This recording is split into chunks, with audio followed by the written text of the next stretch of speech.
Donc bonjour à tous, on se retrouve aujourd'hui pour un nouveau webinaire sur l'intégration en école d'orthophoniste suite à l'obtention du bac ou lors d'une reconversion. Donc comme la semaine dernière pour notre webinaire de psychomote et ergo, je suis accompagné par Muriel Girard. Donc Muriel Girard qui est notre intervenante chez Valétudo en français, culture générale, qui gère également la pédagogie. Donc bonjour Muriel. Bonjour tout le monde. Bonjour Jean-Baptiste. En effet, je suis enseignante. Depuis 35 ans, je fais la formation des futurs orthophonistes. J'ai commencé à Sésame et puis ensuite j'ai continué à Galien et maintenant je suis du côté aux côtés de Valétudo, où nous avons décidé par un manque d'écoles sur le terrain en présentiel, d'ouvrir un accompagnement pour tous les étudiants en présentiel afin de vous préparer au mieux pour la rentrée dans les écoles d'orthophonie. Très bien, merci Muriel. Donc c'est vrai qu'on avait déjà fait 2 vidéos l'année dernière avec Clara Bouguin qui était en dernière année d'école d'orthophonie à Lyon, donc qui nous avait partagé son expérience aussi bien sur le fait d'intégrer une préparation avant l'école, les exigences une fois à l'intérieur de l'école. Donc on vous invite à aller revoir la vidéo de l'année dernière qui avait duré 2 heures, qui était assez longue. Nous, aujourd'hui, le but de ce webinaire, donc, c'est de vous représenter un petit peu rapidement Valétudo, de faire un état des lieux encore des études paramédicales cette année, où il n'y a pas de changement majeur, si ce n'est que la sélection reste toujours aussi rude. Donc, avec un taux de réussite au niveau national qui doit être aux alentours de 4-5% en moyenne selon les groupements, selon les nombres de places dans les écoles et selon le nombre de candidatures. Donc, c'est vrai qu'avec Muriel, on est assez alerte sur Parcoursup parce que l'algorithme n'a pas changé, c'est-à-dire que les exigences sont les mêmes. Il y a quand même quelque chose qui est très codé sur les études paramédicales via Parcoursup. C'est pas que de la magie, c'est pas que de l'algorithme robotisé. Il faut bien faire attention à ne pas confondre les filières, effectivement, où il y a beaucoup de demandes, où le dossier compte très peu, donc on pense notamment aux filières universitaires, et les filières dites élitistes ou sur sélection, qui en plus amènent, comme dans le cas des études d'orthophonie, à passer des épreuves orales. Voilà. Donc, brièvement, Valétudo, pour nous représenter, pour ceux qui ne nous connaissent pas, donc on est un organisme de formation certifié Calliope, spécialisé dans la biologie médicale en formation continue. Donc, ce n'est pas l'objet de la vidéo aujourd'hui, mais rapidement, c'est en fait une formation de personnes en poste, telles que les médecins biologistes, les pharmaciens biologistes et les techniciens de laboratoire.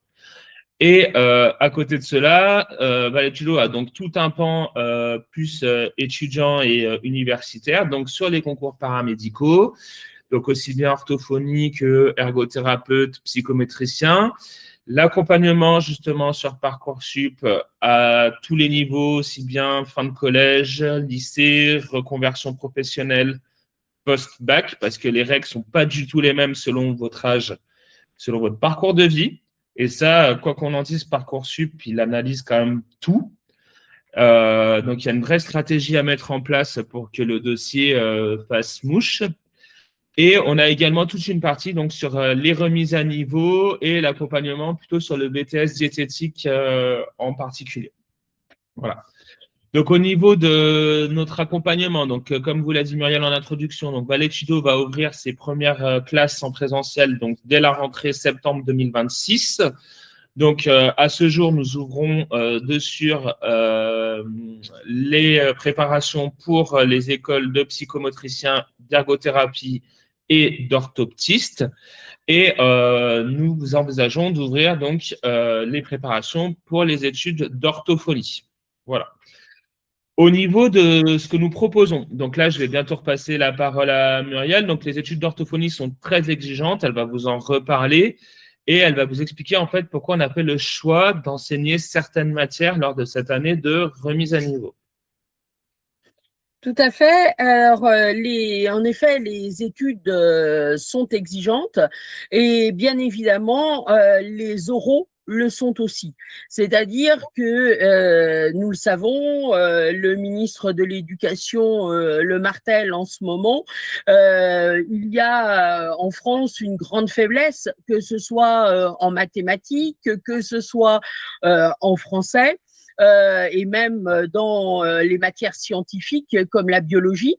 Et ils veulent que les étudiants aient déjà de très bonnes bases. Donc, nous allons bien évidemment vous permettre, au travers de la préparation, de compléter vos connaissances, de les améliorer, voire de vous donner les connaissances nécessaires pour faire face aux oraux. Je vous rappelle, beaucoup d'écoles d'orthophonie, enfin toutes les écoles d'orthophonie imposent des oraux, que ce soit en présentiel ou en distanciel.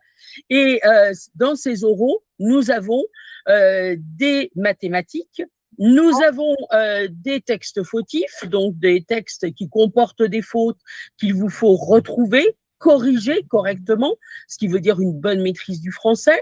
Nous avons des dictées, nous avons des résumés, il faut savoir maîtriser les résumés. Et pour vous donner un exemple, cette année, j'ai une de mes étudiantes qui est tombée sur un texte sur la sclérose en plaques, où on lui a demandé de résumer le texte sur la sclérose en plaques et de faire le lien ensuite avec son futur métier. C'est-à-dire que non seulement il faut quand même maîtriser toute la biologie pour ne pas faire de contresens dans votre résumé, ne pas dire de bêtises, mais en plus, derrière, il faut savoir qu'est-ce que va faire un orthophoniste face à une personne atteinte de sclérose en plaques. Qu'est-ce qu'il peut faire? Et cela aussi, ça veut dire qu'il faut que vous ayez des cours avec l'expertise d'un orthophoniste qui va vous parler des différentes pathologies qu'il est amené à rééduquer, qu'il est amené à accompagner sur la durée. Et tout cela s'imbrique, en fait, se complète avec les cours de biologie que vous allez recevoir. Et puis, bien évidemment aussi, il faut maîtriser la culture générale, parce que quand on vous donne un texte d'auteur, si on vous pose la question sur l'auteur, qui est cet auteur? Eh bien, il faut le connaître. Il faut aussi connaître un certain nombre de données historiques, géographiques, parce que très souvent, les écoles vont vous poser des questions aussi sur leur région, sur leur ville, et il faut un petit peu maîtriser tout cela. Et puis, bien évidemment, il y a aussi des exercices de rétention, c'est-à-dire un travail sur la mémoire. Donc, tout cela aussi va se faire au travers d'un accompagnement des oraux. Bien évidemment aussi, cela va se faire au travers de répétition des oraux et aussi d'un accompagnement Parcoursup. Cet accompagnement, il est double. C'est non seulement un suivi sur la rédaction de vos dossiers Parcoursup, mais aussi je vais vous accompagner pour trouver des stages, pour trouver aussi du bénévolat et que vous soyez en contact avec des personnes qui sont en souffrance et dans des domaines qui touchent à l'orthophonie. Donc, en fait, si vous voulez, c'est quelque chose de véritablement complet, une formation complète où vous aurez à la fois de la grammaire, de l'orthographe, des techniques rédactionnelles, du travail sur le vocabulaire énormément, mais aussi vous aurez des mathématiques, vous aurez de la physique, parce qu'il faut avoir aussi des bases de physique acoustique, qui est la matière qui fait le plus d'échecs en première année. Vous aurez aussi un accompagnement avec un orthophoniste qui sera là pour dépister si vous avez des troubles, mais aussi pour ensuite vous accompagner, comme je vous le signifiais, sur votre connaissance du métier. Il y aura des intervenants aussi qui viendront parler, que ce soit des patients, que ce soit des soignants ou des étudiants qui viendront vous parler de leur situation. Et puis, il y a tout cet accompagnement pour faire en sorte que votre dossier Parcoursup soit dense au travers des expériences que vous allez pouvoir faire et des différents stages. Super, merci Muriel. C'était très complet. J'en profite juste pour rappeler que on vous accompagnera également sur une présentation pour la certification Voltaire. Donc, nous, on vous paiera, entre guillemets, un passage qui sera réalisé donc, vers la fin de l'année, courant avril à peu près. Donc, on gère toute la logistique et l'administratif par rapport à ce certificat. Donc, Muriel vous a parlé de toutes les préparations en français par rapport aux oraux d'école d'orthophonie. Vous avez des choses qui sont imbriquées avec la certification Voltaire, même si dans la conception de l'emploi du temps, on flèche très précisément des heures par rapport à ce certificat Voltaire, mais bien sûr que c'est des choses qui sont complémentaires et qui vont dans la même finalité. Donc voilà, donc c'est juste pour vous rappeler qu'on s'occupera aussi de vous faire passer le certificat Voltaire, qui est un véritable atout en fonction du score que vous obtenez, bien sûr, parce qu'il faut quand même un score très important. Hein, c'est un peu comme le TOEIC. Voilà. J'ai rien oublié? Ouais. Oui, tout à fait. Tu as raison d'insister sur cet aspect. Il faut savoir que la certification Voltaire, elle est reconnue au niveau national et qu'elle est véritablement un marqueur pour les écoles d'orthophonie. Il faut avoir, pour être véritablement crédible auprès des écoles, entre 800 et 1000, puisque c'est noté sur 1000. Et c'est vrai que plus on se rapproche des 1000, mieux c'est, parce que cela montre que l'on a une maîtrise excellente de la langue française. Et déjà, rien que cela va marquer des points dans votre dossier Parcoursup. Voilà. Donc, par rapport à tout ça, on avait fait donc une vidéo, comme je vous ai dit en introduction. J'ai redécoupé cette vidéo sur la chaîne en mini short. Donc, vous avez des shorts qui vont entre 30 secondes et 1 minute 30, où vous avez plein de petits conseils ou de points d'attention vis-à-vis des écoles d'orthophonie. Donc, vous en avez une vingtaine. Si vous voulez aller les revoir, tous sont d'actualité, car comme je vous ai dit, il n'y a pas eu de changement majeur sur l'intégration en école d'orthophonie. Les seules subtilités ou variations vont être sur la nature des épreuves en fonction des écoles. Mais ça, il y en a tellement que malheureusement, on ne peut pas toutes les traiter en ligne. Et donc, ça consiste aussi à ça, quand on vous dit qu'on vous accompagne sur Parcoursup, c'est dans le choix de vos écoles. On adaptera donc dans les préparations aux oraux, dans effectivement les épreuves que l'on sait être demandées dans certaines écoles. Voilà. Donc, par rapport aux prépas, c'est pareil. On avait dit l'année dernière que le taux était quand même très augmenté à la d'une prépa. Donc, c'est vrai que généralement, on peut espérer une augmentation du taux par un facteur 10 à peu près. Donc, c'est une moyenne, c'est une tendance. Parce que on sait que notre programme il est éprouvé maintenant depuis plusieurs années, parce que Muriel a l'expérience donc depuis plusieurs dizaines d'années. Même si Valetudo est jeune, l'équipe pédagogique, elle ne l'est pas, ou du moins est expérimentée. Et il y a également d'autres intervenants qui auront l'expérience et qui permettent en fait de vous préparer au mieux. Voilà. Est-ce que tu vois d'autres points à rajouter, Muriel, par rapport à ces préparations? Alors, moi, je dirais aussi que être en présentiel, c'est un avantage parce que bien évidemment, vous avez la possibilité de poser vos questions et donc en direct, vous avez aussi la possibilité de pouvoir nous parler. Nous sommes là en soutien parce que l'on sait combien c'est difficile durant un an de maintenir le rythme, de ne pas flancher.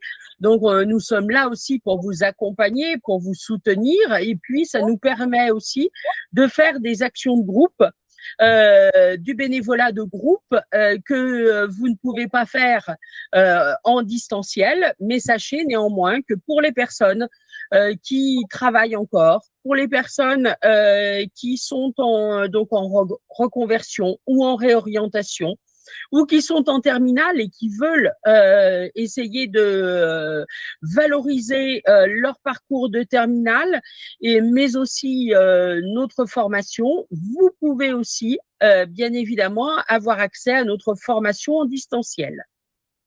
Voilà, exactement. En sachant que sur le format présentiel, les cours sont rassemblés afin que vous ne soyez pas mobilisés. On va essayer plus de 3 jours par semaine, sauf fin d'année, quand on fait des épreuves blanches ou qu'on a voilà, des périodes un petit peu plus denses. Je pense notamment à un module optionnel qu'on réfléchit à intégrer comme sur la langue des signes, qui peut-être être un petit peu plus étalé parce que l'intervenante ne viendra peut-être qu'une seule fois. Donc, mais vous pouvez considérer que vous aurez en fait 3 jours où vous serez pleinement mobilisé et 4 jours pour typiquement soit continuer votre travail à côté, soit avoir un travail à côté, ou alors, ce qui arrive souvent dans nos profils que l'on a, c'est d'avoir des étudiants qui sont aussi inscrits dans une licence, par exemple, qui permet complètement de booster aussi leur dossier, hein, parce que il y a certaines licences qui sont très intéressantes et très valorisantes pour l'oral. Donc, on pense par exemple à une licence de biologie qui peut être intéressante, justement, comme vous disiez Muriel, sur un exemple de maladie, mais pas que. Enfin, toute licence en fait qui peut avoir un lien avec les études peut être valorisée. Voilà. Pour les modalités de contact, donc vous allez avoir donc l'adresse qui va s'afficher, donc c'est contact @valetudo-du6 académie à l'anglaise avec un y.com. Je vous mettrai le lien du site dans la description de la vidéo où donc vous pourrez retrouver les informations pratiques, des formulaires de contact. Et vous verrez aussi sur la vidéo de l'année dernière, vous avez aussi nos téléphones portables à la fin donc, de la longue vidéo si vous souhaitez directement nous appeler. Après, on est aussi, on peut être retrouvé sur les réseaux sociaux. Donc, à titre personnel, donc Muriel Girard, moi Jean-Baptiste Fuzet, on est sur le réseau social LinkedIn. Valetudo est également sur Facebook. Nous sommes sur Instagram. Donc après, n'hésitez pas à choisir le canal qui vous convient le mieux et on vous répondra dans les plus brefs délais. Voilà pour aujourd'hui. Muriel, quelque chose à dire pour le mot de la fin ?